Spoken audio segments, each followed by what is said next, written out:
السلام علیکم ملګرو. په عمران خان باندې یو بل غټه او سنگین مقدمه درج کېدو ولده چې په دې مقدمه کې به په عمران خان او دغه په پارټۍ په پی ټی آی باندې د پابندۍ لګېدو کوشش هم کیږي جی. دا مقدمه اوس څوک لګي، کومه مقدمه په لګي، مکمل تفصیل در سره په دې ویډیو کې شریکوم. پنجاب کابینه باقاعده د دې منځوري ورکړې ده. په عمران خان څه کیس جوړیږي او عمران خان څه چل کړی دی، مکمل خبره په دې ویډیو کې تاسو سره ډیسکس کوم. هغه نه پس په تاسو کمنټ هم کوئ چې آیا دا کیس په عمران خان باندې جوړیږي کنه او دا کیس په مخ کې ولې نه جوړېدو. په عمران خان الریډي ډیر زیات کیسونه درج دي. نیب کیس، توشاخانه کیس، ټيري وایټ د عمران خان چې دا چې عمران خان یو لور هم شته واغاس اساسو کې نه د خوله دا کیس په هم جوړو. دین علاوه سایفر کیس چې د کې میکسیمم کیسونه الریډي عمران خان ختم کړی دی او په هغه کیسونو کې عمران خان بی ګناه ثابت شوی دی او په هغه کیسونو کې د عمران خان چې کوم رهایی دغه هم پوسیبل ده، مطلب عمران خان ته رهایی هم ملو شوی ده. اوس کې عمران خان گرفتار دغه عدت نگاه کیس باندې گرفتار دی او په سایفر کیس باندې گرفتار دي. توشاخانه کیس چې کوم دی الریډي ختم شوی دی. نور هم داسې وړې وړې مقدمې په عمران خان باندې شته چې هغه کې مطلب عمران خان ته ضمانتونه ملو دي. خو دا غټ کیسونه چې کوم دی په دې کې عمران خان گرفتار دی. اوس بل کوم غټ کیس په جوړیږي، پنجاب حکومت په عمران خان باندې د بلې مقدمې د لپاره میټینګ کړي او مکمل تیاری کړي ده. د دنیا کیسونه په عمران خان باندې جوړ دي، خو په یو کیس کې هم عمران خان کپتان نه ګیریږي. د هر کیس مقابله کپتان لګیا دی کوي. عمر ایوب د دې کیسونو حواله سره هم مخکې بیان جاری کړو چې په ما باندې عمر ایوب وی چې په ما باندې په یو وخت کې د ملک شپږ خارونو کې مقدمې درج شوې دي.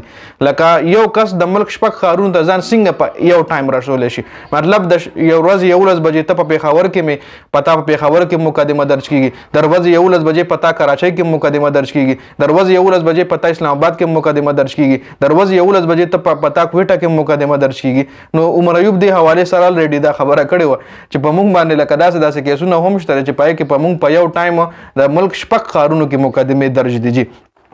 دا عمر ایوب ویلو جی. اوس مریم نواز په عمران خان باندې کم کیس جوړی ووري. مریم نواز په صدارت کې اجلاس شوی دی چې د ریاستي ادارو خلاف کپتان او دغه نورو کسانو د قانوني پاغي باندې مونږ قانوني کاروایی کوو چې هغه د ریاستي خلاف ریاستي چې کوم ادارې دغه خلاف هغه بیان بازی کړی ده. باقاعده کابینه اجلاس کړی دی او منځوري ورکړی ده د دې کیس داخلولو لپاره.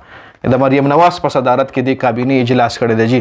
مریم نواز صدر او دا فیصله کړی ده چې اوس په موږ په عمران خان باندې دا کیس جوړو چې د ریاستي ادارو خلاف بیانونه جاری کړي دي.